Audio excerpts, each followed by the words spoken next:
ಎಲ್ಲರಿಗೂ teacher table ಚಾನಲ್ಗೆ ಸ್ವಾಗತ. ಇವತ್ತಿನ ವಿಡಿಯೋದಲ್ಲಿ 8ನೇ ತರಗತಿ ಇತಿಹಾಸ ಅಧ್ಯಾಯ 2 ಭರತ ವರ್ಷ ಭಾರತದ ಭೌಗೋಳಿಕ ಲಕ್ಷಣಗಳು ಮತ್ತು ಪ್ರಾಗೈತಿಹಾಸಿಕ ಕಾಲ ಪಾಠದ ಪ್ರಶ್ನೋತ್ತರಗಳನ್ನ ನೋಡ್ತಾ ಹೋಗೋಣ.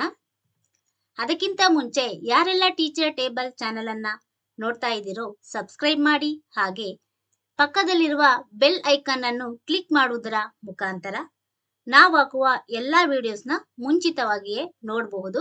ಓಕೆ, ಈಗ ಪಾಠದ ಪ್ರಶ್ನೋತ್ತರಗಳನ್ನ ನೋಡ್ತಾ ಹೋಗೋಣ. ಅಧ್ಯಾಯ 2 ಭರತ ವರ್ಷ ಭಾರತದ ಭೌಗೋಳಿಕ ಲಕ್ಷಣಗಳು ಮತ್ತು ಪ್ರಾಗೈತಿಹಾಸಿಕ ಕಾಲ. ಅಭ್ಯಾಸಗಳು.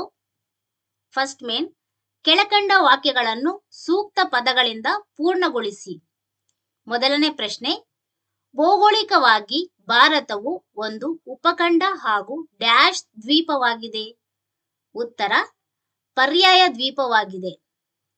ಎರಡನೇ ಪ್ರಶ್ನೆ, ಬೂದಿಯ ಕುರುಹುಗಳು ಡ್ಯಾಶ್ ಗವಿಗಳಲ್ಲಿ ದೊರೆತಿವೆ. ಉತ್ತರ, ಕರ್ನೂಲ್ ಗವಿಗಳಲ್ಲಿ ದೊರೆತಿವೆ. ಮೂರನೇ ಪ್ರಶ್ನೆ, ಮಧ್ಯಶಿಲಾಯುಗದ ಆಯುಧಗಳನ್ನು ಡ್ಯಾಶ್ ಎಂದು ಕರೆಯುತ್ತಾರೆ. ಉತ್ತರ, ಸೂಕ್ಷ್ಮ ಶಿಲಾ ಪರಿಕರಗಳು ಎಂದು ಕರೆಯುತ್ತಾರೆ.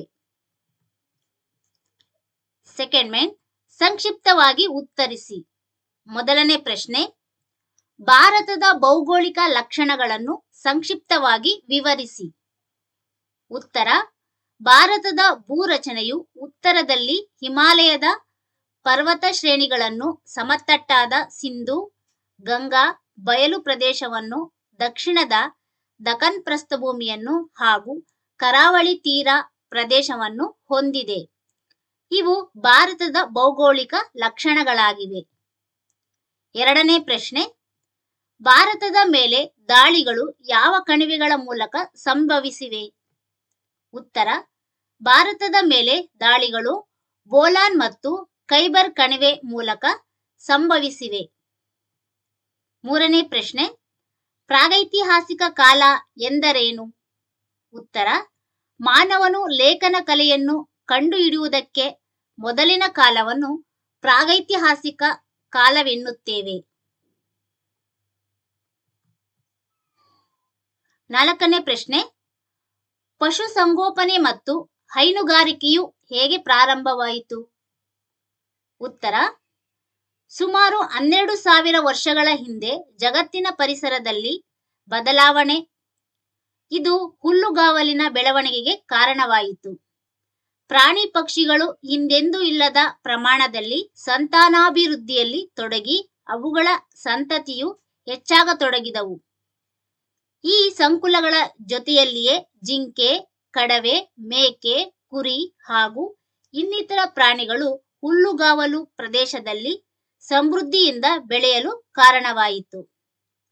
ಇವನ್ನೇ ಬೇಟೆಯಾಡುತ್ತಿದ್ದ ಮಾನವನು ಈಗ ಅವುಗಳ ಸ್ವಭಾವ, ಆಹಾರ ರೀತಿ ಹಾಗೂ ಸಂತತಿ ವೃದ್ಧಿಯ ಬಗ್ಗೆ ತಿಳಿದುಕೊಂಡನು.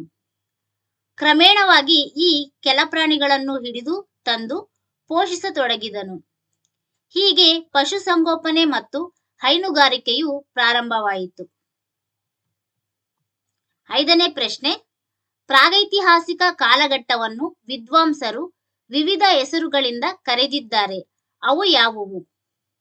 ಉತ್ತರ, ಮೊದಲನೇದು ಹಳೆ ಶಿಲಾಯುಗ, ಆದಿ ಹಳೆ ಶಿಲಾಯುಗ, ಮಧ್ಯ ಹಳೆ ಶಿಲಾಯುಗ, ಅಂತ್ಯ ಹಳೆ ಶಿಲಾಯುಗ. 2 ಮಧ್ಯ ಶಿಲಾಯುಗ. 3 ನವಶಿಲಾಯುಗ. ಧನ್ಯವಾದಗಳು. ಈ ವಿಡಿಯೋ ಇಷ್ಟ ಆದ್ರೆ ಎಲ್ಲರಿಗೂ ಶೇರ್ ಮಾಡಿ, ಹಾಗೆ ಲೈಕ್ ಮಾಡಿ, ಕಾಮೆಂಟ್ ಮಾಡಿ, ಟೀಚರ್ ಟೇಬಲ್ ಚಾನಲ್ ಅನ್ನು ಸಬ್ಸ್ಕ್ರೈಬ್ ಮಾಡಿ. Thank you for watching.